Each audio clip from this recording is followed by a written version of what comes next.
لشکر شاہ دین اداس نہیں، کل بہادر ہے اور ہراس نہیں، لشکر شاہ دین اداس نہیں، ہوش قاسم کی جنگ نے کھوئے، ہوش قاسم کی جنگ نے کھوئے، پسر سعد کے حواس نہیں، لشکر شاہ دین اداس نہیں، شہداء کو وہ زندگی ہے نصیب، شہداء کو وہ زندگی ہے نصیب، موت جس زندگی کے پاس نہیں، لشکر شاہ دین اداس نہیں، رن میں اصغر کو لے چلے ہیں حسین، رن میں اصغر کو لے چلے ہیں حسین، چھاؤں تیروں کی ان کو راس نہیں، لشکر شاہ دین اداس نہیں، قبر اصغر پہ کہتی تھی مادر، قبر اصغر پہ کہتی تھی مادر، کیوں میری جان اب تو پیاس نہیں، لشکر شاہ دین اداس نہیں، قبر جنگل ہے اور تنہائی،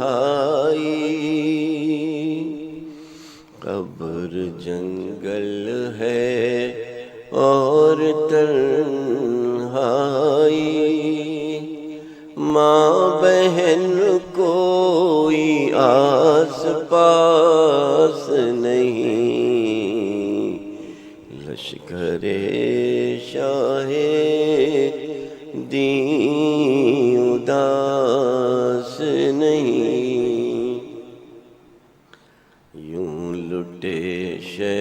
کے بعد اہل حرم، یوں لٹے شہ کے بعد اہل حرم، ایک چادر کسی کے پاس نہیں،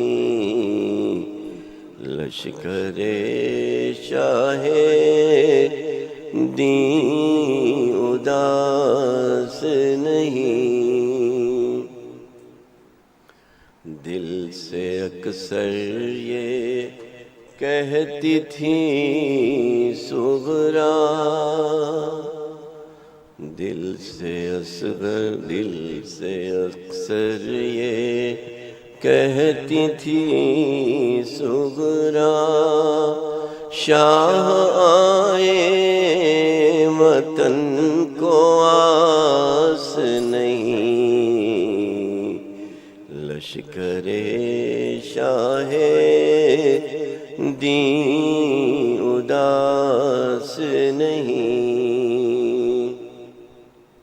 آل و قرآن پہ ہے بنا حامد،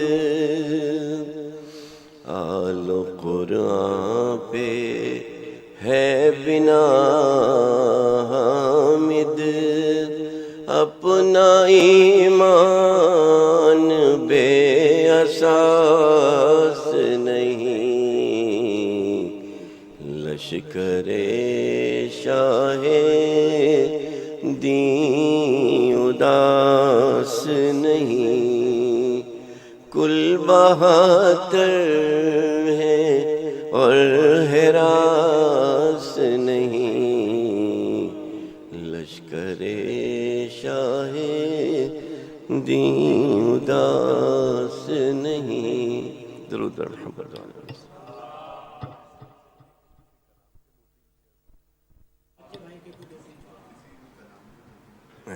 درود پڑھ لیجیے گا محمد والے۔ اصل میں تھوڑا سا نہیں بہت درود بر محمد والے۔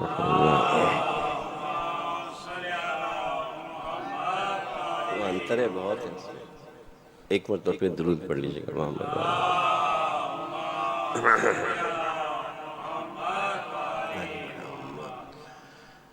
باقی رہا ہے کون جہاں میں فنا کے بعد،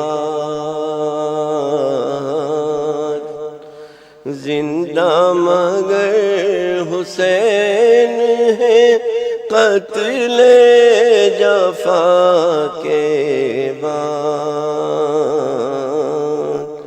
باقی رہا ہے کون، آقا ہے وہ ہمارا، ہم اس کے غلام ہیں، قبضہ ہے کائنات پہ جس کا خدا کے بعد، باقی رہا ہے کون، ہے مرقد حسین تمنا آخری،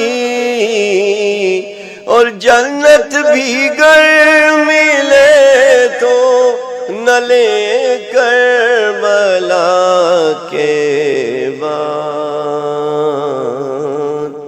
باقی رہا ہے کون، پردے کی آیتوں کی یہ تفسیر دیکھیے، بالوں سے منہ چھپائے حرم ہے ردا کے بعد، باقی رہا ہے کون۔ درود بر محمد۔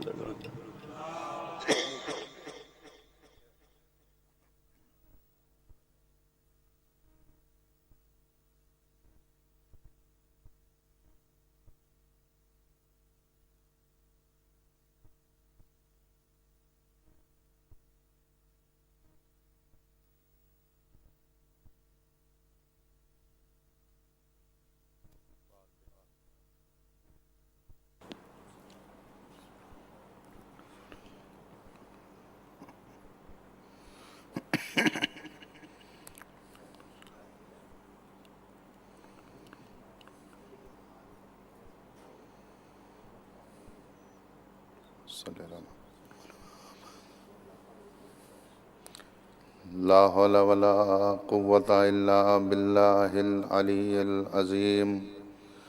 أعوذ بالله من الشيطان اللعين الرجيم. بسم الله الرحمن الرحيم.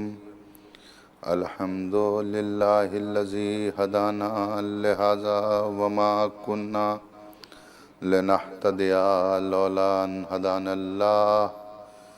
لقد صلوات بھیجیں محمد.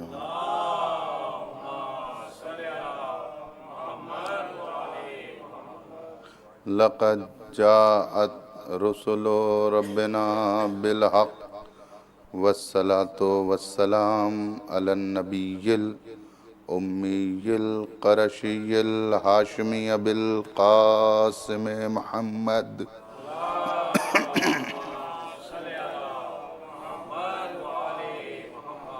وعلى أهل بيته الطيبين الطاهرين المعصومين المنتجبين ولعنة الله على أعدائهم أجمعين. أما بعد فقد قال الله تبارك وتعالى في كتابه المبين وأصدق القائلين. بسم الله الرحمن الرحيم. إنما وليكم الله ورسوله الذين آمنوا الذين يقيمون الصلاة ويؤتون الزكاة وهم راكعون. صلوات بھیجنے محمد.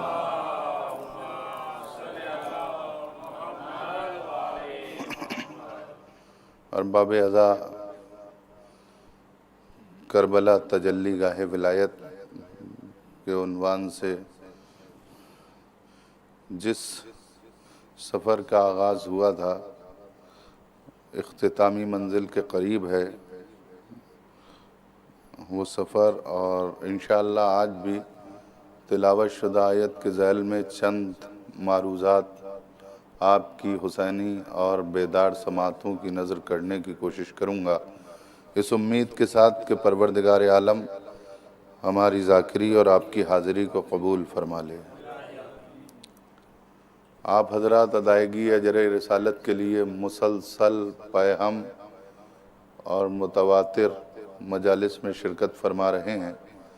پروردگار ہمارے ایمان، یقین اور ہمارے عقیدوں میں استحکام اور استقلال عطا فرمائے. جس آیہ گرامی کی تلاوت کا شرف حاصل کیا اس میں قرآن جس کو دستور العمل بنا کے پروردگار عالم نے اس دنیا میں بھیجا اور یہ بتانے کی کوشش کی کہ دیکھو یہ قرآن وہ عظیم کتاب ہے، وہ اہم ترین کتاب ہے کہ جس کو میں دستور العمل کی حیثیت سے سینہ پیغمبر پر نازل کر رہا ہوں.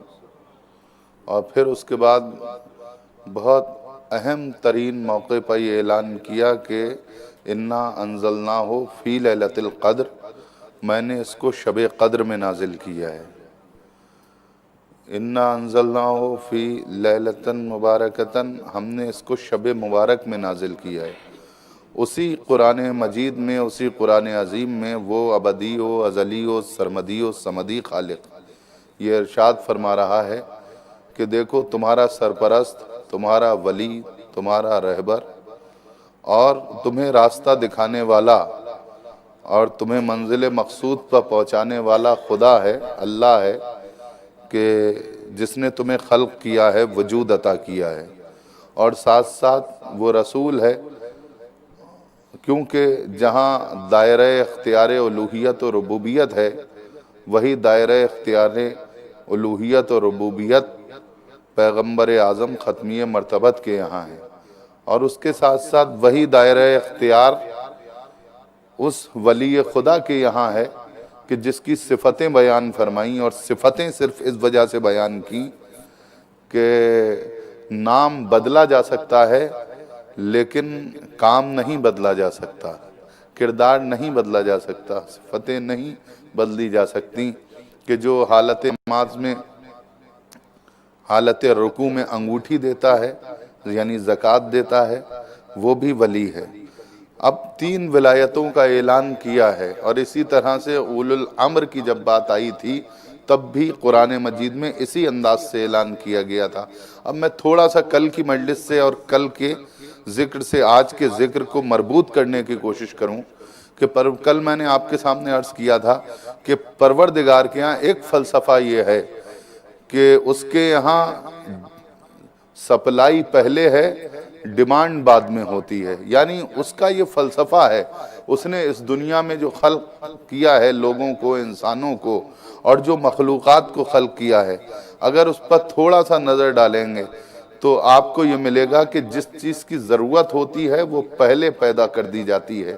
میں نے کل آپ کے سامنے مثال دی تھی، مثلا ماں کی آغوش میں بچہ بعد میں آتا ہے، کوثر و تسنیم کے دھالے ماں کے سینے میں پہلے وجود پا جاتے ہیں۔ تو یہ اس کا فلسفہ ہے، اس کی خلاقیت ہے، اس کی ربوبیت ہے۔ اب اس کو تھوڑا سا اور آگے لے کے پڑھیں چلیں تو پھر اس کے بعد اس پروردگار عالم نے، اس خالق حقیقی نے یہ ارشاد فرمایا قرآن مجید میں جگہ جگہ پر، موقع موقع پر، کہ دیکھو سخر لکم الشمس، سخر لکم القمر، سخر لکم اللیل، سخر لکم النہار، یعنی یہ جگہ جگہ پر اس طرح کے لفظ آپ کو مل جائیں گے۔ یعنی انسان چاہے تو سورج کو مسخر کر سکتا ہے، چاند کو مسخر کر سکتا ہے، زمین کو مسخر کر سکتا ہے، آسمان کے راستوں کو مسخر کر سکتا ہے۔ انسان کو ان صلاحیتوں سے نواز دیا کیونکہ تاج بشریت اور تاج افضلیت جس مخلوق کی پیشانی پر آویزہ کیا، جس کو افضل بشر بنایا اس کو انسان کہا گیا، افضل مخلوق بنایا اس کو انسان کہا گیا، اور پھر انسان کو وہ صلاحیتیں دیں کہ انسان چاہے تو اپنی فکر کو اور اپنے شعور کو بروئے کار لاتے ہوئے دنیا کی تمام چیزوں سے جستجو کرتے ہوئے تمام چیزوں کو مسخر کر سکتا ہے۔ اور یہ دیکھنے میں بھی آیا، کل تک انسان زمین پر رہتا تھا، نشیبی وادیوں میں زندگی گزارتا تھا، پتھروں کے چٹانوں کے درمیان رہا کرتا تھا، درختوں کی چھالیں پہن کے اپنی زندگی کے سفر کو آگے بڑھا رہا تھا۔ لیکن جب اس نے علم حاصل کرنا شروع کیا اور علم کی بنیاد کے اوپر وہ آگے بڑھا تو وہی انسان آج ترقی کرتے کرتے کرتے کرتے اس مقام تک پہنچ گیا ہے کہ اس نے چاند کی سطح مرتفع پر جا کے اپنا پرچم نصب کر دیا ہے اور بتایا ہے کہ دیکھو ہم انسان ہیں، ہم آگے بڑھیں تو اتنے آگے بڑھ جایا کرتے ہیں کہ چاند کی زمین کو بھی فتح کر لیا کرتے ہیں اپنی صلاحیتوں کی بنیاد پر۔ لیکن عزیزوں یہ جتنی بھی ترقیاں ہیں، تھوڑا سا میں تمہید میں وقت لوں گا 2-3 منٹ کا، یہ جتنی بھی ترقیاں ہیں، یہ ارتقائی کیفیتیں ہیں، یہ تمام باتیں ہیں، آپ ملاحظہ فرمائیں یہ سائنس کی بنیاد پر ہیں، یہ علم کی بنیاد پر ہیں۔ کل بھی میں نے آپ کے سامنے عرض کیا تھا، وہ جملہ شاید آپ کے ذہنوں میں ہوگا کہ معمولی سا علم حاصل کر کے انسان یہ بھی بتانے کو تیار ہے کہ آسمانوں میں کیا ہے، سمندروں کے اندر کیا ہے، چاند کی زمین کے اوپر کیا ہے، سورج میں کتنی روشنی پائی جاتی ہے۔ تو پھر ہماری ہدایت کے لیے جو رہنما بھیجے گئے تھے وہ کلو شین احسیناہ فی امام مبین کے مصداق تھے، وہ تو امام مبین تھے۔ وہ جب اس دنیا کی پرتیں کھولتے ہیں تو ان کی کیا کیفیت ہوتی ہوگی؟ یہی وجہ تھی کہ وہ تو 1400 سال پہلے یہ بتا رہے تھے ہم چاہیں تو یہ بھی کر سکتے ہیں کہ یہ جو پانی بہ رہا ہے اس کے ذریعے سے روشنی پیدا ہو جائے۔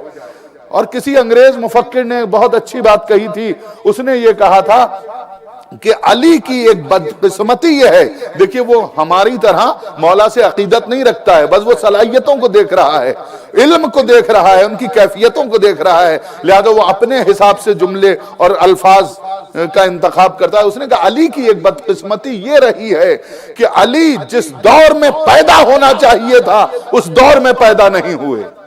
کہا اب اس سے پوچھا گیا تیرے کہنے کا مقصد کیا ہے؟ تو اس نے کہا کہ علی جس دور میں پیدا ہوئے تھے اس وقت ان سے یہ پوچھا جا رہا تھا کہ یہ بتاؤ آسمان میں تارے کتنے ہیں، ہاتھی کا وزن کتنا ہوا کرتا ہے۔ بہت توجہ چاہتا ہوں، علی سے تو یہ پوچھا جاتا کہ دنیا ترقی کیسے کرے گی، تو علی بتاتے ہوئے نظر آئیں گے جو شخص منبر پر بیٹھ کے یہ دعویٰ کر رہا ہے جو پوچھنا ہو پوچھ لو اس سے پہلے کہ میں تمہارے درمیان سے چلا جاؤں، اس کے علم کی کیا کیفیت ہوگی، کس کمال پر اس کا علم ہوگا۔ بہت توجہ چاہتا ہوں، آج ترقی کرتے کرتے دنیا اس مقام تک پہنچی ہے، اس منزل تک پہنچی ہے کہ جو فاصلے برسوں میں اور مہینوں میں طے کیے جاتے تھے آج چند گھنٹوں میں انسان طے کرنے لگا ہے۔ بہت توجہ چاہتا ہوں، اور جو فاصلے کروڑوں برس میں اور سینکڑوں برس میں طے کیے جانا تھے آج راکٹ کے ذریعے جب انسان خلا کی طرف پرواز کرتا ہے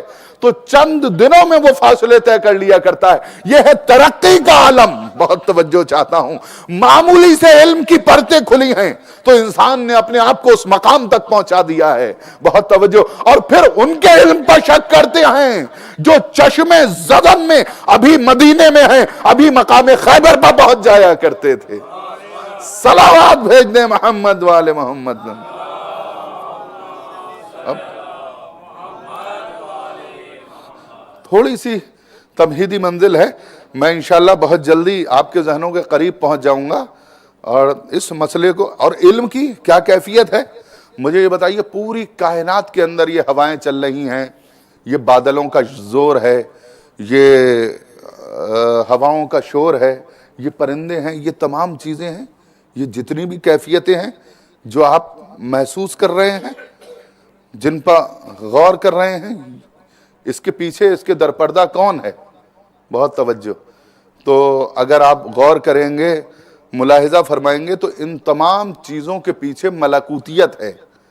ملکوتیت، ہوا چلائیں ملک، ٹھیک ہے، بادلوں کو ایک جگہ سے دوسرے جگہ لے جائیں ملک، زمین کو سنبھالیں ملک، آسمان کو سنبھالیں ملک، نظام شمسی ملائکہ کے پاس، نظام قمری ملائکہ کے پاس، یہ پوری کائنات کا جتنا بھی کاروبار چل رہا ہے سب ملکوتیت کے ذریعے چل رہا ہے۔ اور اب آئیے، اب پروردگار کا نظام دیکھیے، ایک موقع پر پروردگار عالم نے اس ملکوتیت سے کہا کہ نفخت فیہ من روحی، جب میں اس پتلے میں اپنی روح ڈال دوں تو تم سب کے سب سجدے میں چلے جانا۔ اچھا، میں لفظوں کو بدل کے ایک جملہ کہوں تاکہ آپ کو سمجھنے میں آسانی ہو جائے اور مجھے زیادہ پھیلانا بھی نہ پڑے اپنے اس موضوع کو۔ مجھے یہ بتائیے، اس کا مطلب یہ ہے جب پوری کائنات کا نظام ملکوتیت کے پاس ہے تو ملائکہ ہوئے سپر پاور۔ بہت توجہ چاہتا ہوں، ملائکہ ہوئے اپنے عہد اپنے زمانے کی سپر پاور، جو کائنات کا نظام سنبھالے اس کو سپر پاور کہا جاتا ہے۔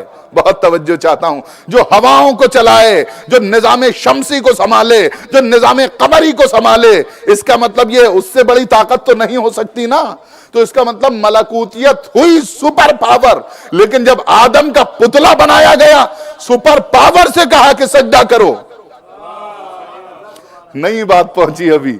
اس سپر پاور سے کہا گیا کہ تم سب کے سب سجدہ کرو۔ اچھا، یہ آدم کے آگے سجدہ کیوں کرایا گیا؟ کیونکہ آدم ان اسماء کا علم جانتے تھے۔ ہائے ہائے، عالم انوار میں، اب میں تفصیل میں نہیں جاؤں گا، تمام واقعات آپ کے سنے ہوئے ہوں، بس ایک نتیجہ دینا چاہتا ہوں۔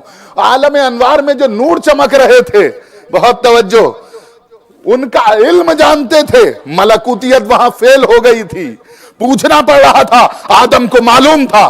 بہت توجہ، آدم جانتے تھے، آدم نے فوراً بتا دیا، پروردگار انتا محمود ہاذا محمد، انتا اعلی ہاذا علی، انتا فاتر ہاذا ہی فاطمہ، انتا قدیم اللسان ہاذا حسین۔ یہ تمام، ان تمام علوم کے بارے میں، تمام انوار کے بارے میں جناب آدم نے بتا دیا تھا۔ اس کا مطلب یہ ہے ملکوتیت کو ان کا عرفان نہیں تھا۔ بہت توجہ، ملکوتیت کو اس وقت تک عرفان نہیں تھا، آدم جانتے تھے۔ ایک جملے میں پوری تمہید کو میں سمیٹ کے ایک جملہ کہہ دینا چاہتا ہوں، اس کا مطلب یہ ہے کہ یہ آدم کے پتلے کے آگے ملکوتیت کو نہیں جھکایا جا رہا تھا، بلکہ علم کے آگے سپر پاور کو سجدہ کرایا جا رہا تھا۔ صلوات بھیجنے محمد والے محمد۔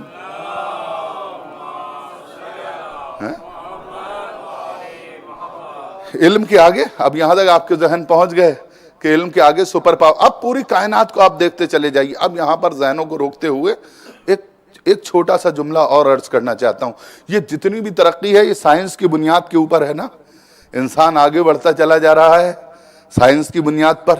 یہ دنیا میں جو روشنی پھیلی ہوئی ہے یہ سائنس کی بنیاد پر. یہ جو انسان آج چاند کی سطح مرتفع پر جا کے اپنا پرچم نصب کر رہا ہے یہ علم کی بنیاد پر. یہ جو سورج کی شعاؤں کو قید کرنے کی کوشش کر رہا ہے یہ سائنس کی بنیاد پر. یہ جو ہوا کا نظام قائم ہے یہ سائنس کی بنیاد پر.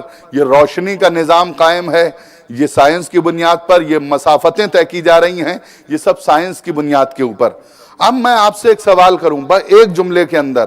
مجھے یہ بتائیے یہ جو انسان ترقی کر رہا ہے ارتقائی منزلوں پر آگے بڑھ رہا ہے سائنس کی بنیادوں کے اوپر, یہ ترقی اس کیفیت میں ہے یا بلندی کی طرف ہے؟ بہت توجہ چاہتا ہوں. نہیں اور تھوڑا سا آسان کر دوں. مجھے یہ بتائیے انسان کس چیز کو سجا رہا ہے؟ یہ دنیا کیا ہے؟ کہ صاحب دنیا ایک جسم کی طرح ہے. انسان مکان کو سجا رہا ہے. بہت توجہ چاہتا ہوں. انسان مکان کی تزئین کاری میں لگا ہوا ہے. انسان مکان کو سجا رہا ہے. ایک مثال کے ذریعے سے بات کو واضح کر دوں اور بات کو ختم کیے دیتا ہوں.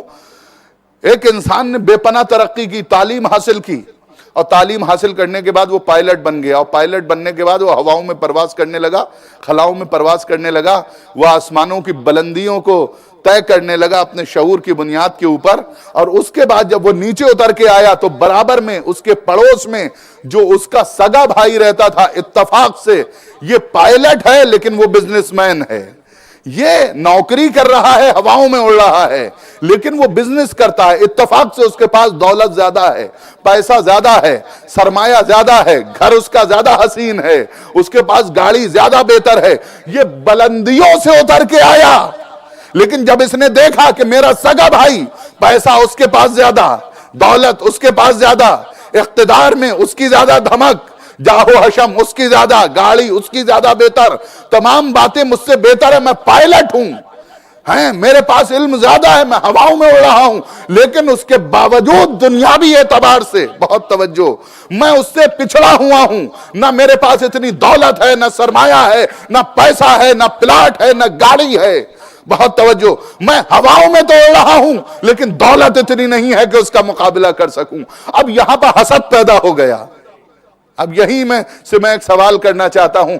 سائنس نے اتنی ترقی کی ہے بہت توجہ کہ انسان کو ہواؤں میں پہنچا دیا, خلاؤں میں پہنچا دیا, چاند کی سطح مرتفع تک پہنچا دیا لیکن اس کے باوجود سائنس اتنی ترقی نہ کر سکی انسان کے دل سے کینے کو ختم کر دے, انسان کے دل سے حسد کو ختم کر دے.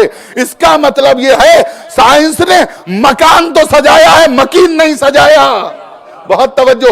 اب مکان کے ساتھ ساتھ مکین کیسے سجتا ہے؟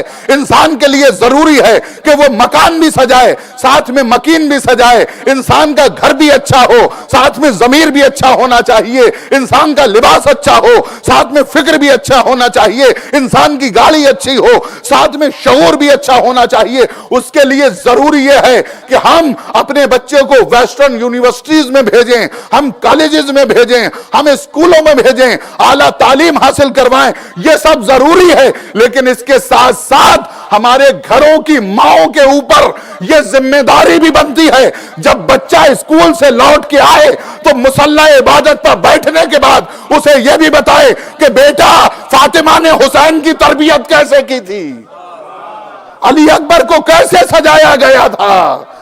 تب تو ہم کامیاب ہیں, ورنہ ہم نہ فرش عزا کا حق ادا کر سکتے اور نہ پھر ان مجلسوں کا حق ادا کر سکتے. اس کا مطلب ہم اگر اس منزل پر نہیں پہنچ پائے ہیں تو فیلئر کی طرف جا رہے ہیں, ہم کامیاب نہیں ہیں. کامیاب تبھی ہوں گے کہ جب ہم دنیا کے ساتھ ساتھ دین بھی ساتھ میں لے کے چلیں. مجھے ابوالکلام آزاد کا ایک قول یاد آ رہا ہے, میں نے غالباً حیات جاوید میں ایک جگہ پر لکھا ہوا تھا, میں نے پڑھا تھا جو ان کی کتاب ہے کہ بغیر دین کے ذریعے دنیا تو حاصل کی جا سکتی ہے لیکن بغیر دنیا کے ذریعے دین حاصل نہیں کیا جا سکتا. یعنی وہ مفکر تھے, مدبر تھے, مربی تھے انہوں نے یہ بتایا کہ انہوں نے اس قول کے ذریعے یہ بتانے کی کوشش کری کہ تمہیں دنیا بھی حاصل کرنا ہے، تمہیں دین بھی حاصل کرنا ہے۔ یہی اماموں کی زندگی کا امتیاز رہا ہے۔ معصومین علیہ السلام نے یہ کہا ہے تمہارا مقصد عبادت کرنا ہے، لیکن یاد رکھنا معاشرے میں رہ کے عبادت کرنا، صلہ رحم کا خیال رکھ کے عبادت کرنا، تم اپنے والدین کی خدمت کر کے عبادت کرنا۔ یہ نہیں ہے کہ تم صحراؤں میں بیٹھ جاؤ۔ بہت توجہ چاہتا ہوں، اگر زندگی کا مقصد عبادت ہے، اب بات عبادت کی آ گئی تو میں آپ کے سامنے عرض کروں، 7ویں امام کا زمانہ ہے اور انہیں قید خانے میں ڈال دیا گیا۔ قید خانے میں بھیجا تو گیا، لیکن اس کے باوجود ظالم حکومتیں قید خانے میں بھیجنے کے باوجود مطمئن نہیں رہ پاتی تھیں۔ وہ قید خانے میں جا کے بھی مطمئن رہتے تھے۔ کیوں؟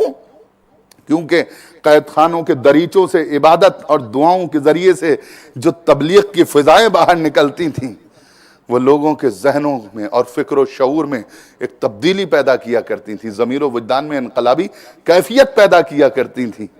لہذا کہا کہ ہم مکمل طور پر اس نظام ولایت کو جس کی تجلی قید خانے کے اندر سے باہر محسوس ہوتی ہے، اسے کولیپس کرنا چاہتے ہیں، ختم کرنا چاہتے ہیں، اور اس کے لیے ایک ہی طریقہ ہے، ان کے دامن کو داغدار کر دیا جائے۔ اب یہ بھی واقعہ آپ کا سنا ہوا ہوگا، ظاہر سی بات ہے۔ اب عباسی سلطان نے ایک عرب کی انتہائی مشہور تجارت کرنے والی ایک خاتون جو اسی میدان میں تجارت کرتی تھی، اسے ہائر کیا اشرفیوں کے بدلے میں، اور کہا کہ ہم تجھ سے یہ چاہتے ہیں کہ تو امام کے دامن کو داغدار کر دے۔ اب وہ قید خانے کے اندر چلی گئی۔ اب یہ واقعہ آپ نے سینکڑوں مرتبہ سنا ہوگا اور پڑھا بھی ہوگا کتابوں میں، لیکن اب جو وہ قید خانے کے اندر گئی تو بادشاہ نے ادھر پروگرام بنایا، سلطان نے کہا جتنے بھی اکابرین حکومت ہیں، جتنے بھی وزراء ہیں، جتنے عمراء ہیں، جتنے دانشور طبقے کے لوگ ہیں، یا جتنے اہل بیت کے چاہنے والے ہیں، سب کو قید خانے کے دروازے پر بلا لیا جائے۔ مقصد یہ تھا کہ امامت کے دامن کو داغدار کرنا ہے۔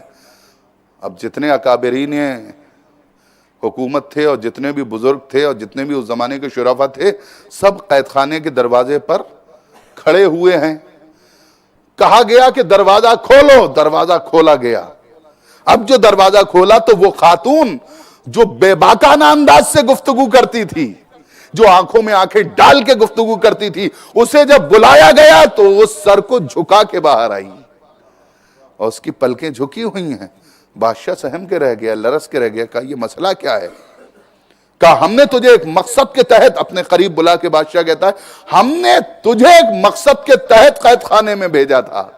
کہا ہمیں معلوم ہے تو نے ایک مقصد کے تحت بھیجا تھا۔ اب جو اس نے ایک جملہ کہا تو اس جملے کے اندر اس کی پوری سلطنت اور بادشاہت اور اس کا جتنا بھی چالاکی، عیاری، مکاری، غداری، دسیسہ کاری تھی، سب ایک جملے کے اندر لپٹ کے رہ گئی اور اس کی تحریک وہیں پر ختم ہو گئی۔ وہ خاتون کہتی ہے اے بادشاہ وقت، تو نے مجھے بھیجا ضرور تھا قید خانے میں کہ میں امامت کے دامن کو داغدار کروں، لیکن اتنا بتا دے کیا تو امام وقت کو بھی اپنا جیسا سمجھتا ہے؟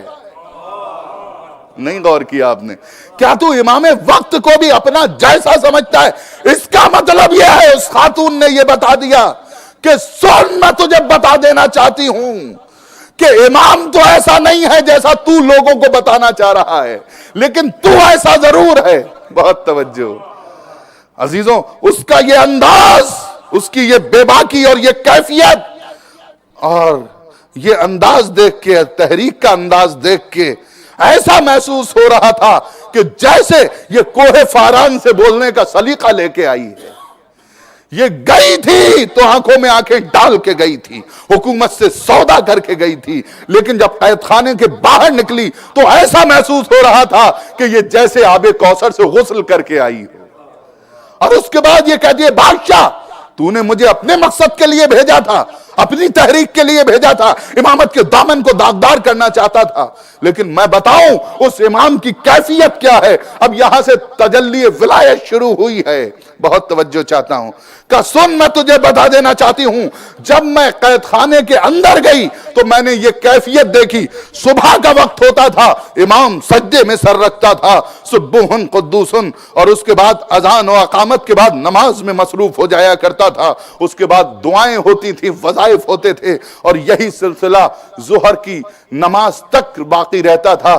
ظہر کی نماز کے بعد پھر امام سجدے میں سر کو رکھ دیتا تھا، سبوہن قدوسن، تسبیح، تحلیل، ریاضت، عبادت، دعائیں، تلاوت قرآن پاک، اور یہ سلسلہ عصر کی نماز تک رہتا تھا، اور پھر اس کے بعد عصر کی نماز کے بعد یہی عبادتوں کا سلسلہ مغرب کی نماز تک رہتا تھا، مغرب کے بعد یہی سلسلہ عشاء کی نماز تک رہا کرتا تھا۔ اور بادشاہ وقت، میں تجھے بتا دینا چاہتی ہوں، تو نے مجھے ایک خاص مشن کے تحت امام وقت کے دامن کو داغدار کرنے کے لیے قید خانے کے اندر بھیجا تھا۔ سن، میں تجھے بتا دینا چاہتی ہوں، جب میں قید خانے میں گئی تو میں نے ولایت کی عجیب تجلی دیکھی، میں نے امام کی عجیب کیفیت دیکھی، میں نے عبادتوں کا عجیب انداز دیکھا، میں نے ریاضتوں کا عجیب رنگ دیکھا۔ اب جو میں نے آسمان کی طرف نظر اٹھا کے دیکھا تو میں کیا دیکھتی تھی کہ آسمان کے پردے ہٹتے تھے، حوران جنت مسلسل قید خانے میں آتی تھی، اور آنے کے بعد جانے کعبہ کا طواف کیا کرتی تھی، اور جانے کعبہ کا طواف کرنے کے بعد مصروف عبادت ہو جایا کرتی تھی۔ بادشاہ، میں تجھ سے یہ پوچھنا چاہتی ہوں کہ تو مجھے یہ بتا، جس امام کے اوپر جنت کا حسن اثر انداز نہ ہو سکا، اس امام کے کردار کو میرا حسن کیا بگاڑ سکتا تھا؟ تو امام کے دامن کو داغدار کرنا چاہتا ہے؟ امام کے کردار کی اور امام کے ولایت کی تجلی تو دیکھ، کیا کیفیتیں تھیں۔ اچھا، اب میں ایک سوال کرنا چاہتا ہوں، مجھے یہ بتائیے سرکار، میں آپ سے اگر پوچھوں کہ یہ فرمائیں اور یہ بتائیں کہ وہ بدل کیسے گئی؟ وہ تو بدنام ترین خاتون تھی، لوگوں میں مشہور تھی، سودا کر کے گئی تھی، اس کو تو نہیں بدلنا چاہیے تھا، اس کو چینج نہیں ہونا چاہیے تھا۔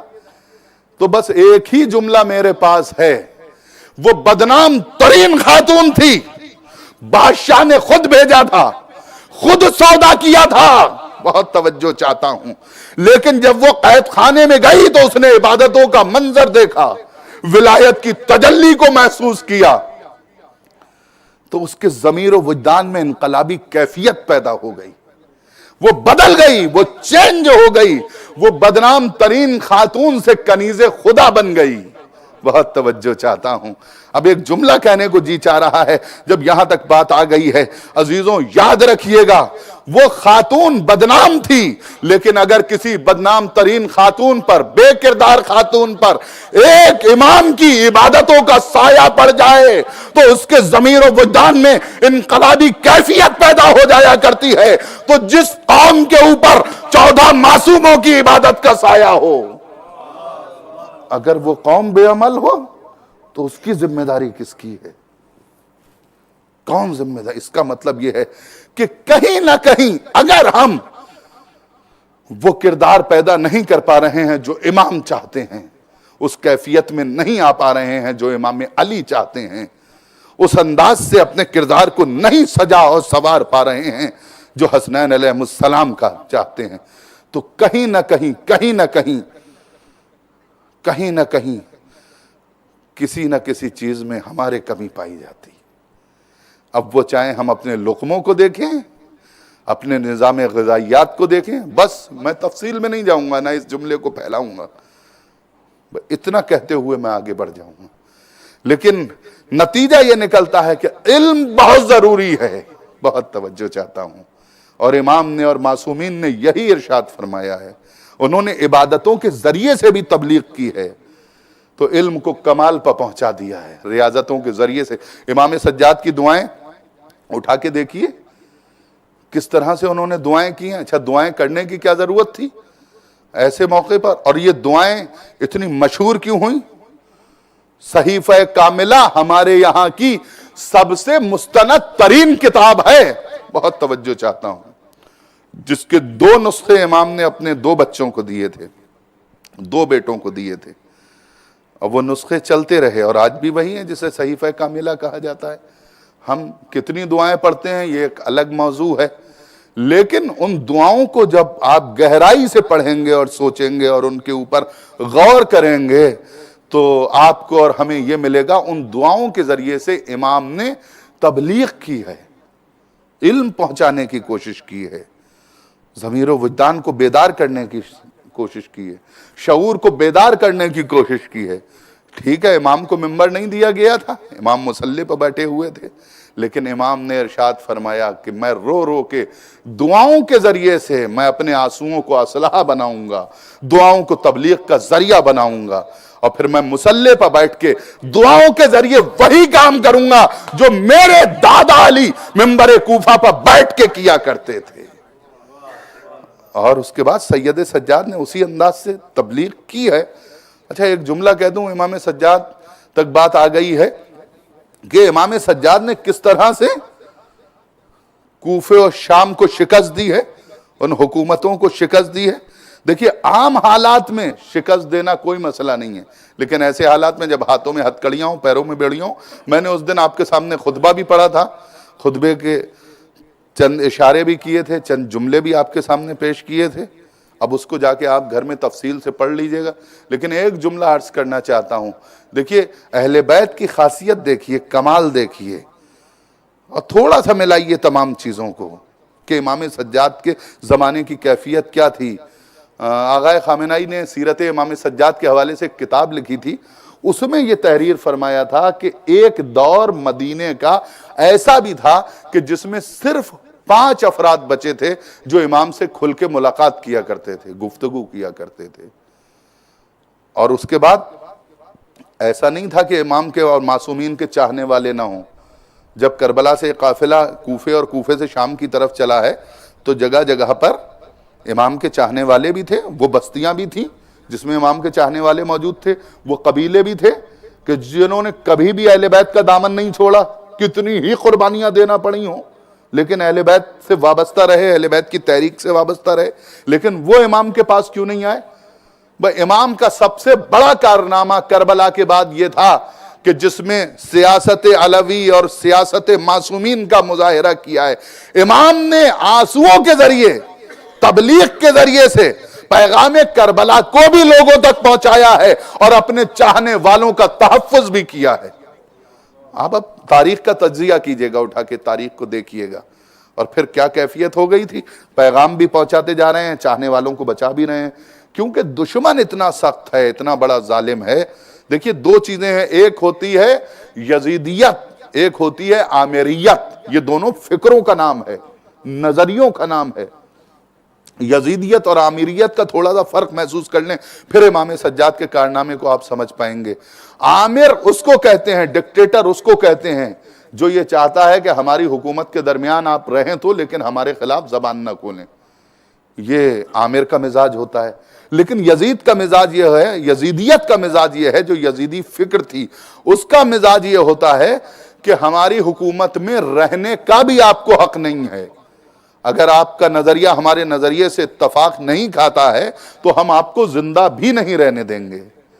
یہ تھا یزیدیت کا نظریہ۔ میں نے کل کوفے کے جیل کا ذکر کیا تھا، قید خانے کا ذکر کیا تھا، اسی نظریے کے تحت کوفے کے جیل کو سجایا گیا تھا، اور میں نے کل آپ کے سامنے عرض کیا تھا، اس کا کبھی آپ تجزیہ کیجئے گا کہ جیل کے اندر کیفیت یہ تھی کہ اگر کوئی مر بھی جاتا تھا تو اس کو نکالا نہیں جاتا تھا کہ تعفن پیدا ہو اور اس کے بعد اس سے بیماری پیدا ہو اور لوگ مر جائیں، کیونکہ اس قید خانے میں جو گیا اس کو واپس نہیں آنا ہے۔ ایک بالکل کال کوٹری، اندھیرا کنویں کی طرح تھا وہ، اس میں ایک دوسرے کو لوگ دکھائی نہیں دیتے تھے۔ یہ یزیدی فکر کے نتیجے میں یہ سامنے آیا تھا یہ قید خانہ۔ تو امام سجاد نے ایسے حالات میں، ان حالات میں بچایا ہے، اور نہ صرف بچایا۔ اچھا مجھے یہ بتائیے، سب سے بڑی دلیل یہ ہے، امام سجاد کی موجودگی کے باوجود مجھے یہ بتائیں کوفے میں اور شام میں جناب زینب خطبہ کیوں دے رہی ہیں؟ خطبہ تو امام کو دینا چاہیے، امام ہیں، معصوم ہیں۔ بہت توجہ، امامت کا عہدہ بھی ان کے پاس ہے، ذمہ داری بھی ان کے پاس ہے، اب اس نظام کائنات کو بھی انہیں سنبھالنا ہے، لیکن اس کے باوجود سید سجاد خطبہ نہیں دے رہے ہیں۔ ایک موقع پر جناب زینب خطبہ دے رہی ہیں۔ کیوں جناب زینب نے خطبہ کیوں دیا، سید سجاد نے خطبہ کیوں نہیں دیا؟ اس کی وجہ یہ تھی کہ امام سجاد کو اپنے آپ کو بچانا بھی تھا۔ اگر خطبہ دے دیتے تو ہو سکتا تھا کہ اس یزیدی فکر کے نتیجے میں اس یزیدی فکر کو بروئے کار لاتے ہوئے امام سجاد کو بھی قتل کر دیا جاتا۔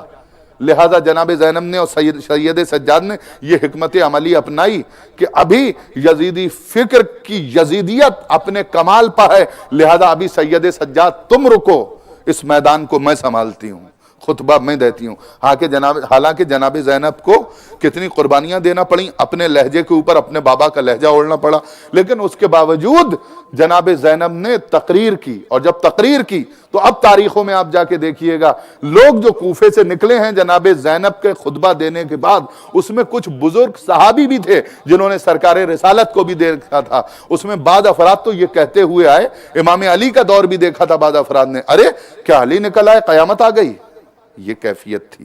بہت توجہ۔ اب سید سجاد اس کو لے کے چل رہے ہیں آگے، اس تحریک کو آگے بڑھا رہے ہیں، اور آگے بڑھاتے اس منزل تک آ گئے کہ انہوں نے یہ حکمت عملی اپنائی کہ اب ہماری پھوپھی خطبہ دیں گی، اب ہماری پھوپھی کربلا کو پہنچائیں گی، اور جب ضرورت پڑے گی تو میں دربار یزید ہی میں اس کے چہرے سے نقاب الٹ دوں گا، اور اس مقام پر لا کے کھڑا کر دوں گا یزیدیت کو اور طاغوتی طاقتوں کو، پھر یہ میرا کچھ نہیں بگاڑ پائیں گے۔ بہت توجہ چاہتا ہوں، پھر یہ میرا کچھ نہیں کر پائیں گے۔ اور یہی وجہ تھی، آپ آئیے واقعہ کربلا کے 1 سال کے بعد یا 1.5 سال کے بعد جب واقعہ ہرہ ہوا ہے، ہرہ کہہ لیجئے یا ہرہ کہہ لیجئے، جس میں یزید نے دوسرا بڑا کارنامہ انجام دیا، مسلم ابن عقبہ کو بھیجا سپہ سالار بنا کے، اور یہ کہہ دیا تھا کہ تم مسجد نبوی میں گھوڑے باندھ دینا، اور وہاں پہ حلال کو حرام میں اور حرام کو حلال میں تبدیل کر دیا تھا۔ کتنے اصحاب کرام تھے جنہیں قتل کر دیا گیا تھا، بعض تاریخوں میں ملتا ہے 900، بعض میں 9000، اور کچھ اس سے زیادہ بھی اصحاب کرام کے اصحاب باوفا کو قتل کیا گیا ہے۔ مدینے کے رہنے والوں کو جو رسول کے ساتھ شب و روز گزارا کرتے تھے انہیں قتل کیا گیا ہے، ان کے گھروں کی بے حرمتی کی گئی ہے، خواتین کے تقدس کو پامال کیا گیا ہے، مسجد نبوی میں گھوڑے بندوائے گئے ہیں، یہ سب واقعہ ہرہ میں کیا گیا۔ لیکن اب یہاں پر سید سجاد کا کردار دیکھیے، سید سجاد کا کارنامہ دیکھیے، سید سجاد کا انداز دیکھیے۔ خانہ کعبہ کے اوپر منجنیق سے حملہ کیا، بہت توجہ چاہتا ہوں، حسین ابن نمیر نے۔ واقع ہرہ میں مسجد نبوی میں گھوڑے بنوا دیے گئے، لیکن جب مسلم ابن عقبہ کو سپہ سالار بنا کے اس ملعون یزید نے بھیجا تو اس نے یہ کہلوا دیا تھا تم مدینے میں جا کے جو چاہے وہ کرنا، صحابہ کے گھروں کے تقدس کو پامال کر دینا، مسجد نبوی کی حرمت کو پامال کر دینا، مسجد نبوی میں گھوڑوں کو بنوا دینا، لیکن میں تمہیں یہ نصیحت کر کے بھیج رہا ہوں تم مدینے کو تو تاراج کر دینا، لیکن علی ابن الحسین کی طرف نظر اٹھا کے مت دیکھنا۔ بہت توجہ چاہتا ہوں، یہ کامیابی تھی۔ یہاں تو کمزوری بھی ہے، بہت توجہ، خاموشی سے گھر میں بیٹھے ہوئے، کیوں؟ کیونکہ یزید نے مسلم ابن عقبہ سے کہا کہ تم سب کچھ کر دینا لیکن سید سجاد کی طرف نظر اٹھا کے مت دیکھنا۔ کیوں؟ کیونکہ جانتے ہو ان کی شخصیت میں وہ جلال پایا جاتا ہے، وہ کمال پایا جاتا ہے، وہ نظام ولایت کی تجلی پائی جاتی ہے کہ اگر تم انہیں قتل بھی کر دو گے تو وہ قتل ہونے کے بعد بھی کامیابی کا راز جانتے ہیں، وہ تمہاری جیت کو تمہاری ناکامی میں بدل دیں گے، تمہاری کامیابی کو تمہاری ناکامی میں بدل دیں گے۔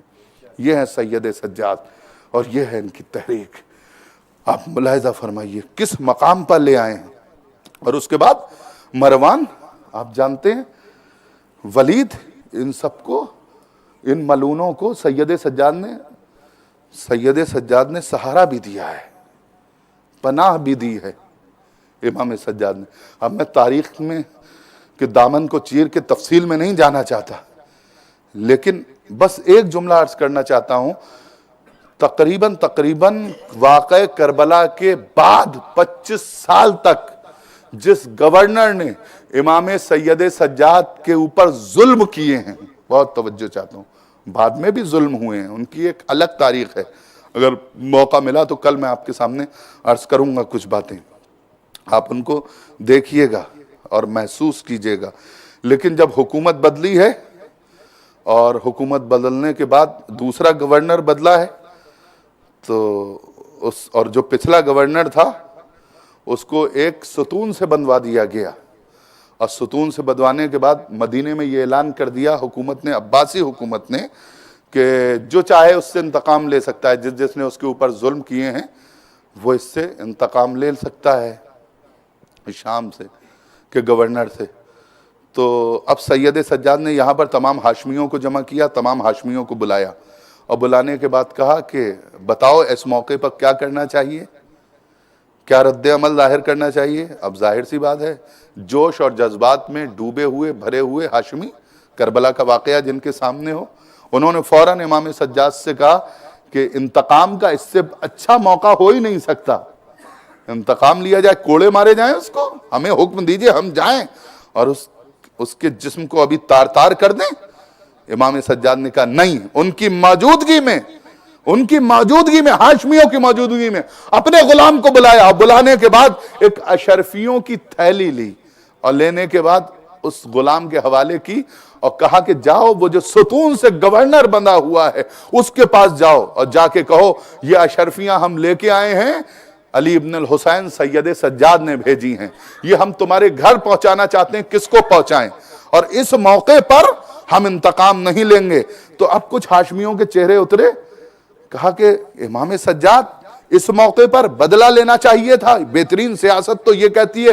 امام نے کہا نہیں، بہت توجہ چاہتا ہوں، ہمارے دادا نے یہ نظام قائم کیا ہے، کبھی بھی نہتے کے اوپر اور بزدل کے اوپر وار نہیں کیا کرتے ہیں، یہ نظام بنایا ہے۔ اور اس کے بعد جب وہ گورنر آزاد ہوا، اسے ستون سے کھول دیا گیا، تو اس نے آ کے محلہ بنی ہاشم میں یہ اعلان کیا کہ میں نے جس پر ظلم کیے تھے سب نے مجھ سے انتقام لیا، لیکن جیسا انتقام مجھ سے علی ابن الحسین سید سجاد نے لیا ویسا انتقام کسی نے نہیں لیا، اور اس انتقام کے نتیجے میں میں کبھی بھی سر اٹھا کے ان کے خانوادے کے بچے کے سامنے بھی نہیں جا سکتا، میں آنکھیں بند کر کے ہی جاؤں گا، کیونکہ ان کا جو انتقام کا انداز تھا، جو طریقہ تھا، وہ بالکل الگ تھا۔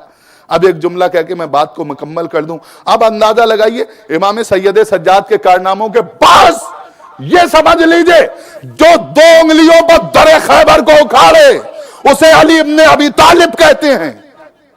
پھر دوہراؤں، جو 2 انگلیوں پر در خیبر کو اکھاڑے اسے علی ابن ابی طالب کہتے ہیں، جو 3 دن کی بھوک و پیاس کے باوجود میمنہ کو میسرہ پر پلٹ دے، میسرہ کو میمنہ پر پلٹ دے، اسے حسین ابن علی کہتے ہیں، اور جو بھوک و پیاس کے باوجود اپنی نگاہوں کے اوپر لشکر کوفہ و شام کو روک دے اسے عباس ابن علی کہتے ہیں، اور جو زنجیر بدے ہاتھوں سے کوفے اور شام کی حکومت کو الٹ دے اسے علی ابن الحسین سید سجاد کہتے ہیں۔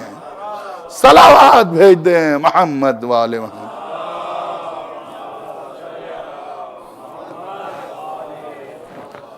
تو سید سجاد نے اپنے کردار کے ذریعے سے کیسا انقلاب پیدا کیا ہے، اور اسی میں آپ دیکھیے کہ جب زبیریوں نے حسین ابن نمیر کی فوج کو تتر بتر کیا ہے، اور ایک مقام پر خیمے لگے ہوئے تھے، اچانک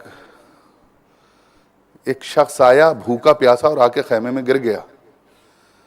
امام سجاد نے دیکھا ہے بھوکا آدمی آ کے خیمے میں گر گیا، تو مشک سے پانی نکالا، اور نکالنے کے بعد اس کی طرف بھجوا دیا، کہا اسے پانی پلاؤ اور اسے یہاں پر لٹال دو۔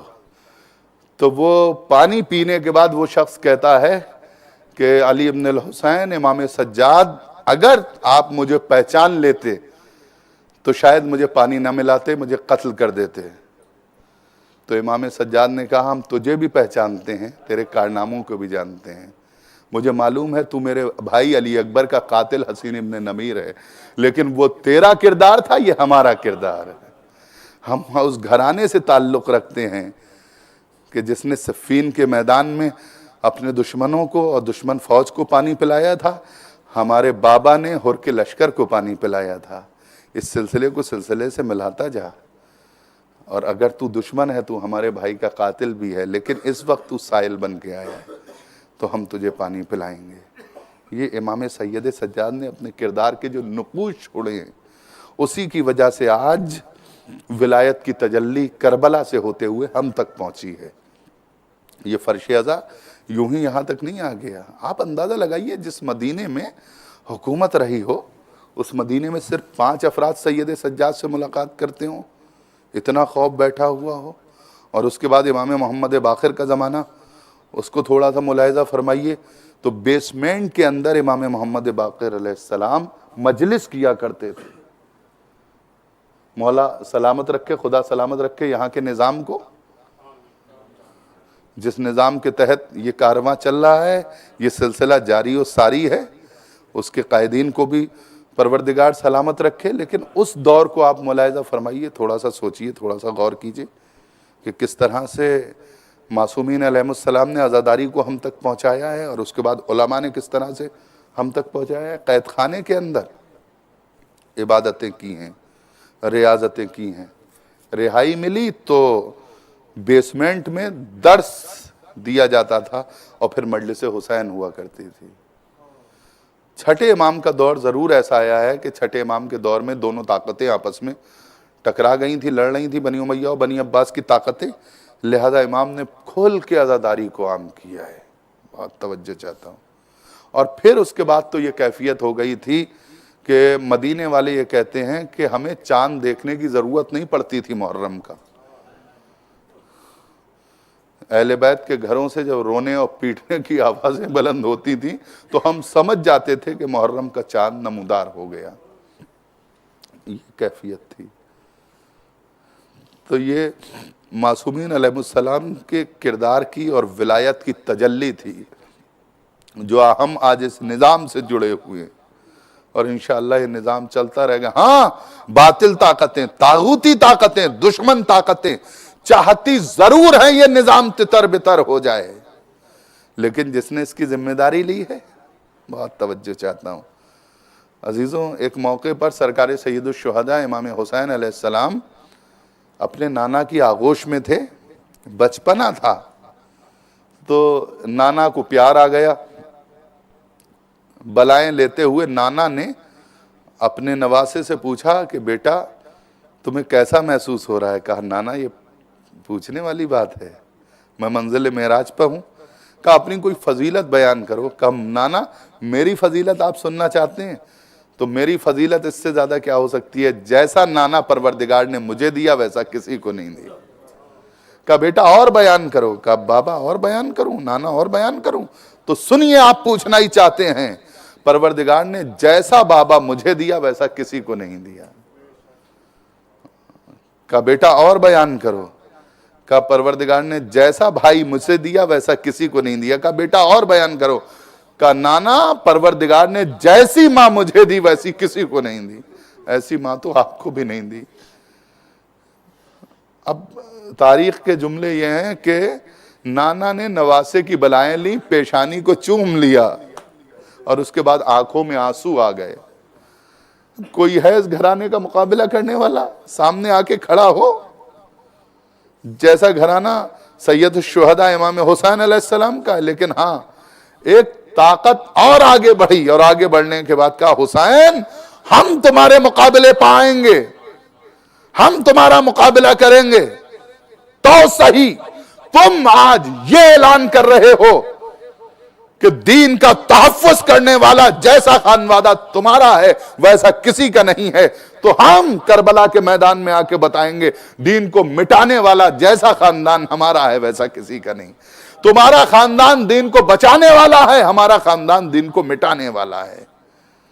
تمہاری والدہ دین کا تحفظ کرنے والی ہے, نظام ولایت کا تحفظ کرنے والی ہے, تو میری ماں اور میری دادی دین کو مٹانے والی ہیں.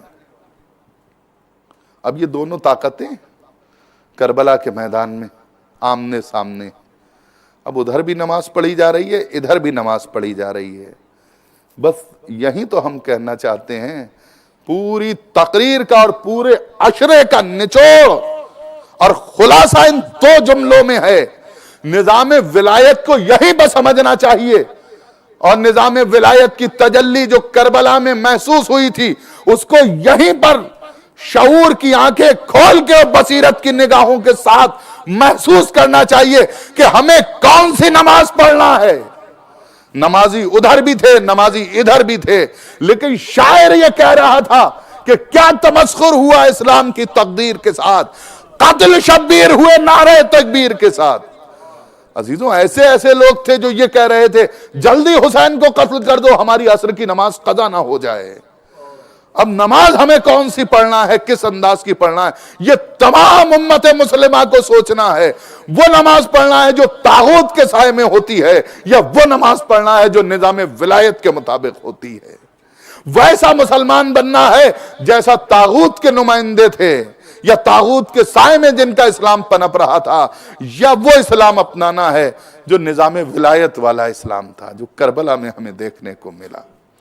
بعزیزوں، اس کی تجلیاں جگہ جگہ پر، موقع موقع پر ہم نے محسوس کی۔ مجھ سے کسی نے کہا تھا کہ میں جناب شیریں کے مصائب پڑھ دوں، حالانکہ میں کوئی اور مصائب پڑھنا چاہتا تھا، لیکن جناب شیریں وہ نام ہے کہ جن کا نام سنتے ہی میزبانی اور مہمانی کا جو تقدس ہے وہ ذہن میں آ جایا کرتا ہے۔ میں نے شاید کبھی عرض کیا تھا کہ جناب شیریں وہ کنیز ہیں جو امام سجاد علیہ السلام کی والدہ گرامی کی خدمت میں رہا کرتی تھیں، اور جب ان کا انتقال ہوا ہے تو امام حسین علیہ السلام نے یہ کہا تھا، شیریں اب ہم تمہاری خدمت سے بہت خوش ہیں، لیکن جب تمہاری شہزادی نہیں رہی تو اب تم یہاں رہ کے کیا کرو گی، ہم تمہیں آزاد کرنا چاہتے ہیں۔ جناب شیریں کو آزاد کیا۔ شیریں اصرار کرتی رہی، مولا اپنے قدموں سے دور نہ بھیجیے، میں زندہ نہیں رہ پاؤں گی۔ کہا نہیں، ہمارا فیصلہ یہی ہے کہ تم آزاد ہو جاؤ۔ اب شیریں نے جاتے وقت جناب زینب، جناب ام کلثوم، حسنین علیہ السلام سب گھر کے اندر موجود ہیں۔ ایسے موقع پر جب جناب شیریں کو رخصت کیا ہے تو جناب شیریں نے ایک سوال کیا، ایک بات کہی، آقا آپ مجھے رخصت کر ہی رہے ہیں تو مجھ سے ایک وعدہ کیجئے۔ کہا شیریں جلدی بتاؤ کیا وعدہ کرنا چاہتی ہو؟ کہا میں یہ وعدہ کرنا چاہتی ہوں، آپ میرے غریب خانے پر ضرور تشریف لائیے گا، میرے گھر پر ضرور آئیے گا۔ تو حسین نے ایک جملہ کہا، شیریں ہم آئیں گے تیرے گھر پر۔ تو شیریں فوراً کہتی ہے کہ آقا آپ تنہا نہیں آئیں گے، یہ بھی وعدہ کیجئے، ساتھ میں شہزادیوں کو بھی لے کے آئیں گے، ساتھ میں شہزادوں کو بھی لے کے آئیں گے، گھر والوں کو بھی لے کے آئیں گے۔ اب یہاں پر امام حسین نے ایک مرتبہ شیریں کو دیکھا اور پھر ایک جملہ کہا، شیریں سنو، ہم تمہیں آزاد کر رہے ہیں، تم کوفے میں جا کے رہو، آرام سے رہو، لیکن شیریں تم وعدہ کر رہی ہو، ہم تم سے وعدہ کرتے ہیں ہم تمہارے گھر آئیں گے، لیکن شیریں جب ہم تمہارے گھر آئیں گے تو کیا تم ہمیں پہچان لو گی؟ کہا آقا میں اپنے شہزادوں کو نہ پہچانوں گی تو کس کو پہچانوں گی؟ میں اپنے شہزادیوں کو نہیں پہچانوں گی تو کس کو پہچانوں گی؟ ارے مجھ سے زیادہ پہچاننے والا کون ہے؟ کہا شیریں ٹھیک ہے، ہمارا وعدہ ہے کہ ہم ایک دن تمہارے گھر ضرور آئیں گے۔ شیریں کوفے میں رہنے لگی، کوفے ہی میں اس کی شادی ہو گئی تھی، اور اس کے بعد روزانہ شیریں کا عمل یہ ہے کہ شیریں کبھی ایک کمرہ صاف کرتی ہے، کبھی ایک بستر بچھاتی ہے، کبھی دوسرا بستر بچھاتی ہے، کبھی قالین بچھاتی ہے، کبھی دبیز پردے لگاتی ہے۔ کوئی پوچھتا ہے شیریں یہ روزانہ تم بستر کیوں بدلا کرتی ہو؟ کہا شاید آج میرا آقا آ جائے، شاید آج میری شہزادی زینب آ جائے۔ کہا آ جائیں گے تو کرو گی کیا؟ کہا دیکھو یہ جو کمرہ دیکھ رہی ہو، شیریں کہا کرتی تھی اس کمرے میں میرے آقا حسین آرام فرمائیں گے، اس حجرے میں میری شہزادی زینب رہیں گی، وہ حجرہ میں نے علی اکبر کے لیے معین کر دیا ہے، اس میں کوئی نہیں جاتا ہے، یہ صرف میرے شہزادوں اور شہزادیوں کے لیے میں نے کمرے مزین کیے ہیں اور تعمیر کروائے ہیں اور بنوائے ہیں۔ روزانہ دروازے پر کھڑی ہو جاتی ہے، میرے آقا نے وعدہ کیا ہے تو آئے گا ضرور، میرے آقا نے مجھ سے کہا ہے تو میرے غریب خانے کو زینت ضرور بخشے گا۔ شیریں شب و روز اسی یاد میں گزارتی ہے، شاید آج میرا آقا آ جائے، شاید آج مولا حسین آ جائیں، شاید آج شہزادی زینب آ جائیں۔ روزانہ اپنی کنیزوں کے ساتھ بیٹھتی ہے اور پلان کیا کرتی ہے، دیکھو جب میری شہزادیاں آئیں تو ان کا استقبال اس طرح سے کرنا ہے، جب شہزادے آئیں تو ان کا استقبال اس طرح سے کرنا ہے، اس طرح سے ان کے آگے کوزہ آب پیش کرنا ہے۔ روزانہ اسی خیال میں شیریں زندگی کے شب و روز گزار رہی ہے۔ اچانک ایک دن عجیب و غریب ہوائیں چلیں، عجیب کیفیت تھی کوفے کی، شہر سائیں سائیں کر رہا تھا۔ کسی کنیز نے آ کے شیریں کو بتایا، اے شیریں غضب ہو گیا، کہا کیا ہوا؟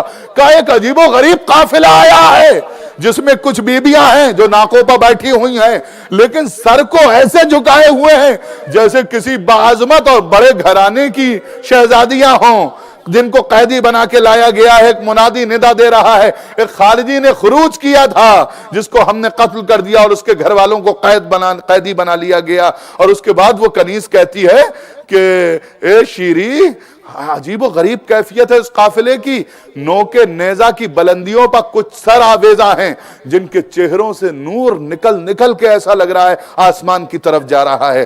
اب شیریں کے دل میں عجیب سی کیفیت پیدا ہوئی، باہر نکل کے آئی، دور سے دیکھا، سپہر کا وقت تھا، شام قریب تھی۔ ایک مرتبہ اس قافلے کو دیر تک دیکھتی رہی، اور دیر تک دیکھنے کے بعد شیریں ایک مرتبہ قافلہ سالار کے پاس گئی، اور جانے کے بعد کہتی ہے اے قافلہ سالار، اے سپہ سالار، ہم یہ چاہتے ہیں تم رات کو رکو گے نا اس شہر میں؟ ہم یہ چاہتے ہیں کہ ایک رات یہ قافلہ ہمارے گھر میں قیام کر لے، ہمارے گھر کے صحن میں اتر جائے۔ ہم یہ چاہتے ہیں یہ جو بیبیاں ناکوں پر بیٹھی ہوئی ہیں جن کے سروں پر چادر نہیں ہے، یہ ہمارے گھر کے صحن میں آرام کر لیں، اور اس کے بدلے میں تم جو چاہو میں دینے کے لیے تیار ہوں۔ سپہ سالار سے بات کی، اور بات کرنے کے بعد کچھ اشرفیاں اس کے حوالے کی، جتنے سر تھے ان کو گھر کے صحن میں رکھوا دیا گیا، جتنی بیبیاں تھیں ان کو گھر کے صحن میں قالین بچھا کے کہہ دیا گیا کہ آپ یہاں پر آرام کیجئے۔ پورا قافلہ شیریں کے گھر میں ہے۔ رات ہوئی، اب شیریں کو نیند نہیں آتی، اپنے حجرے سے کبھی باہر نکل کے آتی ہے، کبھی اندر جاتی ہے، پہچان نہیں پا رہی ہے، اس کے ذہن و گمان میں بھی نہیں ہے، وہن و گمان میں بھی نہیں ہے۔ کبھی سروں کو دیکھتی ہے، کبھی دور سے غور سے بیبیوں کو دیکھنے کی کوشش کرتی ہے، پہچاننے کی کوشش کرتی ہے، پھر حجرے میں چلی جاتی ہے۔ رات کا سناٹا ہے، کبھی بیٹھتی ہے، کبھی لیٹ جاتی ہے۔ ہلکی سی آنکھ لگی تو خواب میں دیکھتی ہے کہ اس کے گھر میں آسمان سے ایک اماری اتری، اور اس اماری سے کچھ جنت کی خواتین ہیں جو گریہ کرتی ہوئی اس کے گھر میں وہاں پر اتر رہی ہیں جہاں پر سرائے شہداء رکھے ہوئے ہیں۔ اچانک وہ ہڑبڑا کے اٹھ کے بیٹھ گئی۔ اب جو اٹھ کے بیٹھی تو اس کے کانوں میں کسی بی بی کے رونے کی آواز آئی، ہائے میرا ماجایا حسین، ہائے میرا بھیا حسین۔ جیسے ہی اس نے یہ آواز سنی تو تڑپ کے باہر نکل کے آئی، اور آنے کے بعد شہزادی کے قریب گئی، اور جانے کے بعد کہتی ہے بی بی تم کون ہو؟ میں تمہیں اپنے حق کا واسطہ دیتی ہوں کہ تم آقا حسین کا نام لے کے گریہ نہ کرو، اور اگر مجھے معلوم ہے کہ تمہارے گھر والے قتل کر دیے گئے، تمہارا بھائی قتل کر دیا گیا، اگر تمہیں رونا ہی ہے تو میں انکار نہیں کروں گی، میں پابندی نہیں لگاؤں گی، تم میری مہمان ہو، لیکن ہاں اگر گریہ کرنا ہے تو جو تمہارا بھائی مرا ہے اس کے بھائی کا نام لے کے یا اس کے بیٹے کا نام لے کے گریہ کرو۔ شہزادی نے کہا ٹھیک ہے ہم ایسے ہی کریں گے۔ شیریں پھر اپنے حجرے میں آ گئی۔ جب اپنے حجرے میں آئی تو تھوڑی دیر کے بعد اس کے کانوں میں پھر اس بی بی کے رونے کی آواز آئی، ہائے عباس کا بھیا حسین، ہائے علی اکبر کا بابا حسین۔ شیریں ایک مرتبہ تڑپ گئی، ارے یہ بی بی کون ہے؟ جا کے میں پوچھ تو لوں، معلوم تو کروں، یہ اس طرح سے میرے شہزادوں کا نام کیوں لے رہی ہے، یہ آقا کا نام کیوں لے رہی ہے؟ ایک مرتبہ شیریں حجرے سے باہر نکلی، اس بی بی کے پاس آئی، اے معظمہ اتنا بتاؤ تم قیدی ہو، لیکن میں ہاتھوں کو جوڑ کے تم سے پوچھنا چاہتی ہوں تم کہاں کی رہنے والی ہو، اور یہ تم میرے آقا کا نام کیوں لے رہی ہو؟ تم شہزادے علی اکبر، شہزادہ عباس کا نام کیوں لے رہی ہو؟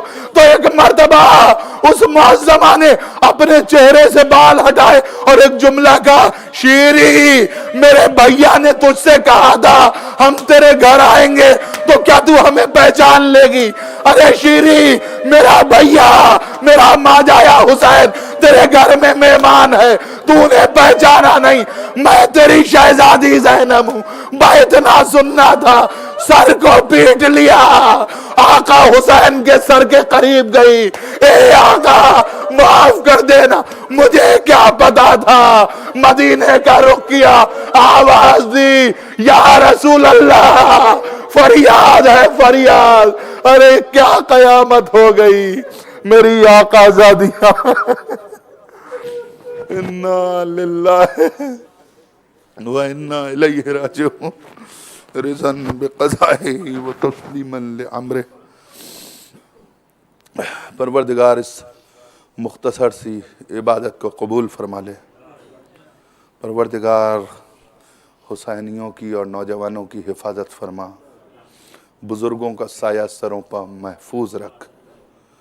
ذاکرین حسینی اور شعراء حسینی کا تحفظ فرما. مقامات مقدسہ اور مدارس دینیہ کی حفاظت فرما.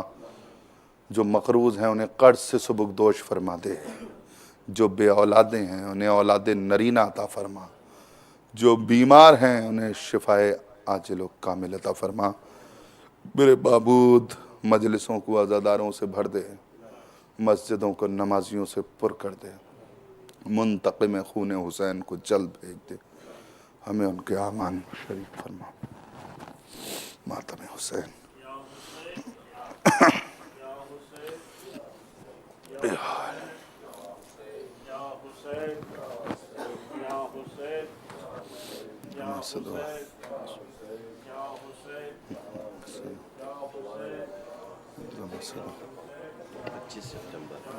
مومنین اکرام یہ اعلان سماعت فرما لیجیے کہ جو لوگ شام کی زیارت کے لیے تشریف لے جانا چاہتے ہیں وہ سبطین عبداللہ سے رابطہ قائم کر لیں.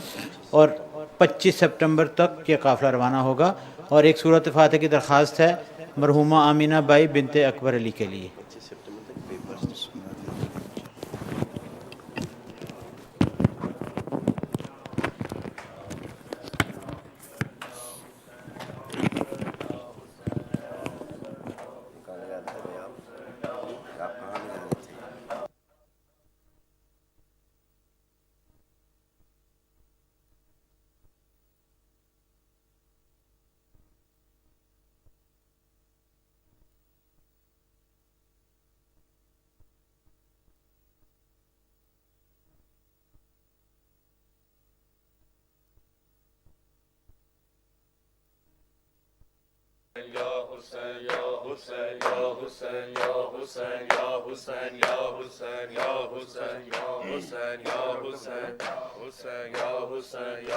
سجاد چلے شام خدا خیر کرے.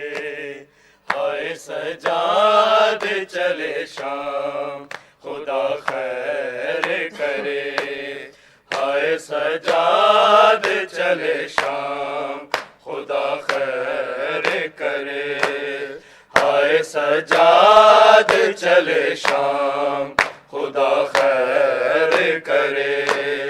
ہائے سجاد چلے شام خدا خیر کرے. ہائے سجاد چلے شام خدا خیر کرے. گلے میں توق ہے اور بیڑیاں ہے پیروں میں.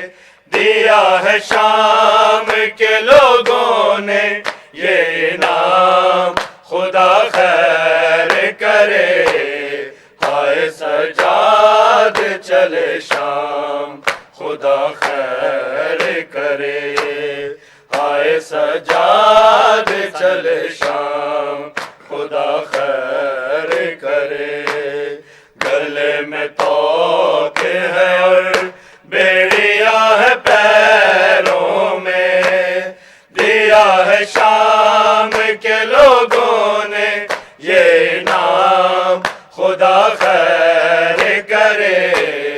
ہائے سجاد چلے شام خدا خیر کرے. ہائے سجاد چلے شام خدا خیر کرے. ہائے سجاد چلے شام خدا خیر کرے. وہ جس کے سر سے ردا بھی کبھی سرک جائے تو مارے شرم کے سورج وہیں پلٹ جائے. شرابیوں سے ہوئی ہے وہ ہم کلام خدا خیر کرے، آئے سجاد چلے شام، خدا خیر کرے، آئے سجاد چلے شام، خدا خیر کرے۔ وہ جس کے سر سے ردا بھی کبھی سرک جائے، تو مارے شرم کے سورج وہیں پلٹ جائے۔ شرابیوں سے ہوئی ہے وہ ہم کلام، خدا خیر کرے، آئے سجاد چلے شام، خدا خیر کرے، آئے سجاد چلے شام، خدا خیر کرے، آئے سجاد چلے شام، خدا خیر کرے۔ تمام شہروں کے دیوار ادھر سجائے ہیں، کھڑی ہے عورت ہاتھوں میں سنگ اٹھائے ہیں، کیا ہے جشن فتح کا یہ اہتمام، خدا خیر کرے، آئے سجاد چلے شام، خدا خیر کرے، آئے سجاد چلے شام، خدا خیر کرے۔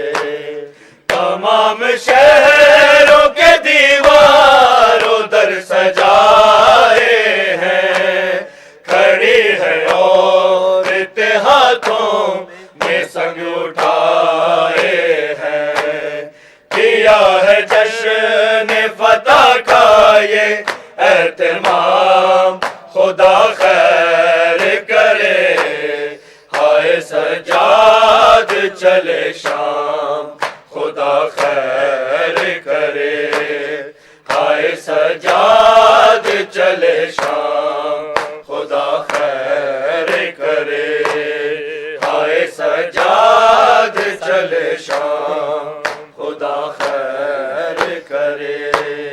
گلے میں توکے ہے اور بیڑیاں ہے پیروں میں، دیا ہے شام کے لوگوں نے یہ انعام، خدا خیر کرے، آئے سجاد چلے شام، خدا خیر کرے، آئے سجاد چلے شام، خدا خیر کرے۔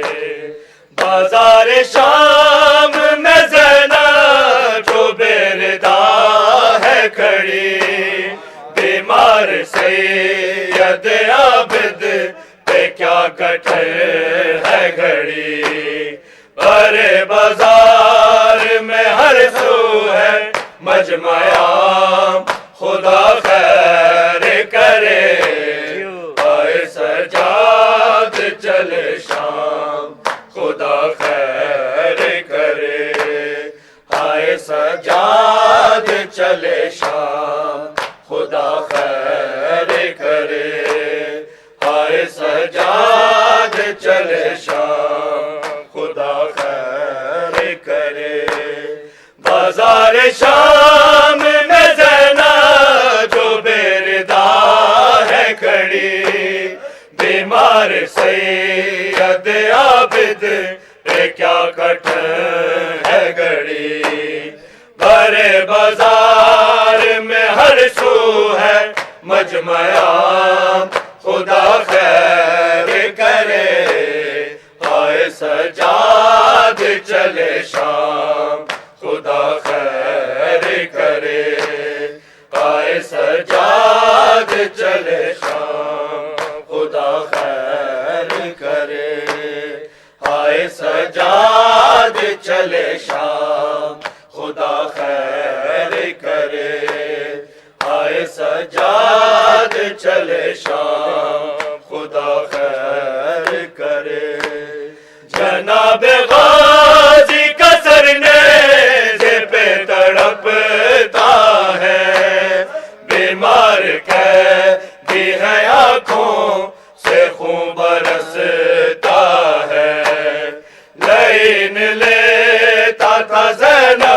کا جب نام خدا خیر کرے آئے سجاد چلے شام خدا خیر کرے آئے سجاد چلے شام خدا خیر کرے آئے سجاد چلے شام خدا خیر کرے جناب غازی کا سرنیز پہ تڑپتا ہے بیمار قیدی ہے آنکھوں سے خون برستا ہے لائن لیتا تھا زینب کا جب نام خدا خیر کرے آئے سجاد چلے شام خدا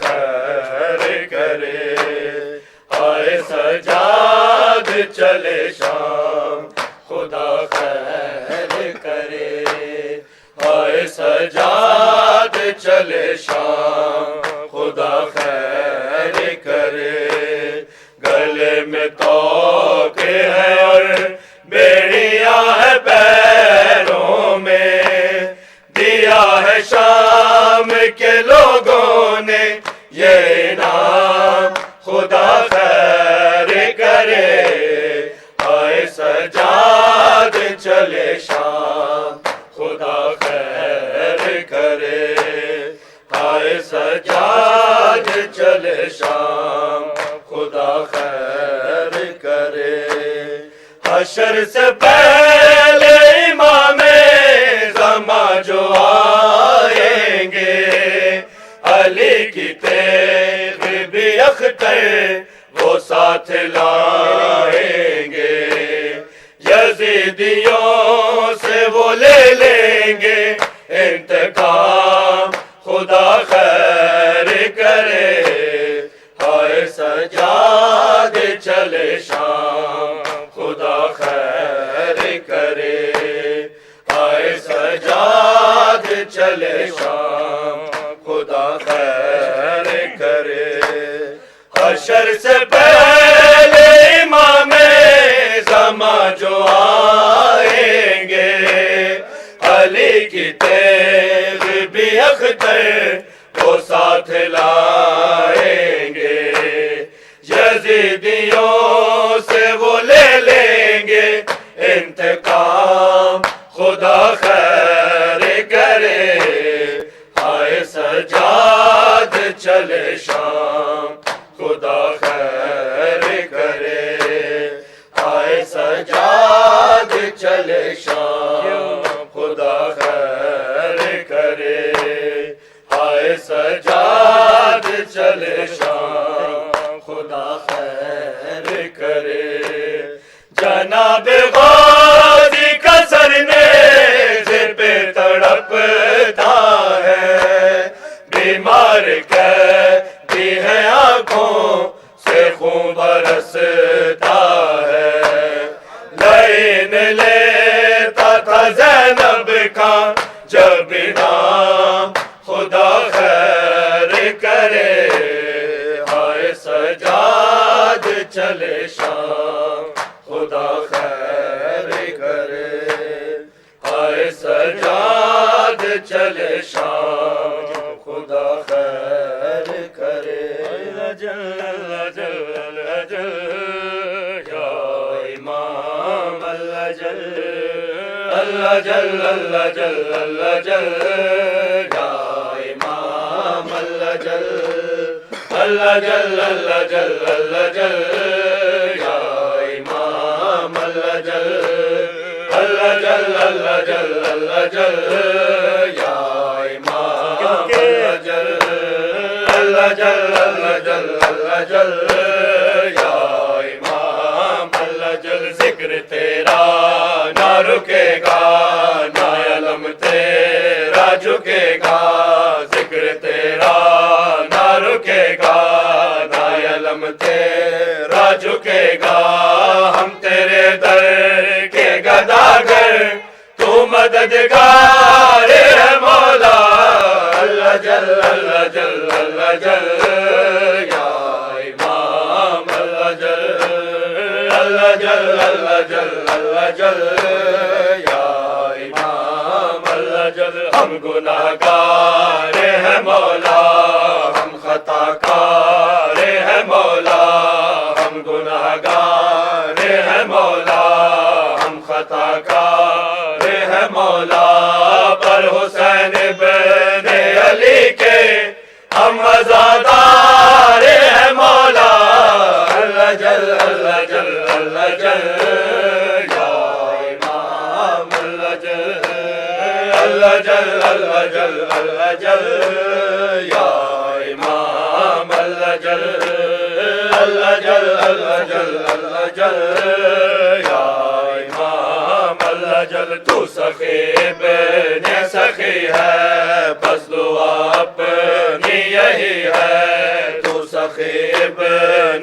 سخی ہے بس دعا اپنی یہی ہے ہم علی والے حسینی تیرے زوار ہے مولا اللہ جل اللہ جل اللہ جل یا امام اللہ جل اللہ جل اللہ جل اللہ جل یا امام اللہ جل اللہ جل اللہ جل اللہ جل یا امام اللہ جل ذکر شبیر کریں گے ہر ستمگر سے لڑیں گے ذکر شبیر کریں گے ہر ستمگر سے لڑیں گے حق زہرا کے لیے جان بھی فدا وار ہے مولا اللہ جل اللہ جل اللہ جل یا امام اللہ جل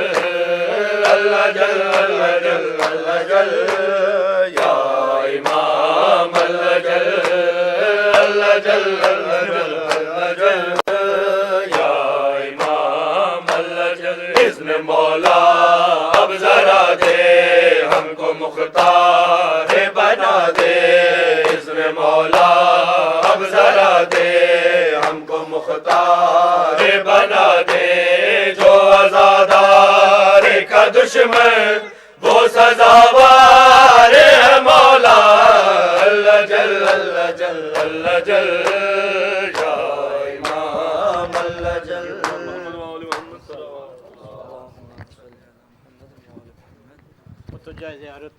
السلام علیکہ یا ابا عبداللہ السلام علیکہ یا ابن رسول اللہ السلام علیکہ وعلی جدک و ابیک السلام علیکہ وعلی امک و اخیک السلام علیکہ یا ابن فاطمۃ الزہرا سیدۃ نساء العالمین السلام علیکم ورحمۃ اللہ وبرکاتہ السلام علیکہ یا غریب الغرباء السلام علیکہ یا معین الضعفاء والفقراء السلام علیکہ یا انیس النفوس ایہا المدفون بعرض طوس یا سلطان العرب والعجم یا علی ابن موسیٰ الرضا الراضی بالقدر والقضاء سیدی رزقنا اللہ فی الدنیا زیارتکم وفی الآخرۃ شفاعتکم السلام علیکم ورحمۃ اللہ وبرکاتہ الصلاۃ والسلام علیکہ یا صاحب العصر والامر والزمان السلام علیکہ یا شریک القرآن السلام علیکہ یا امام الانس والجان الامان الامان من فتن الزمان عجل اللہ تعالی فرجک وسهل اللہ تعالی مخرجک وظہورک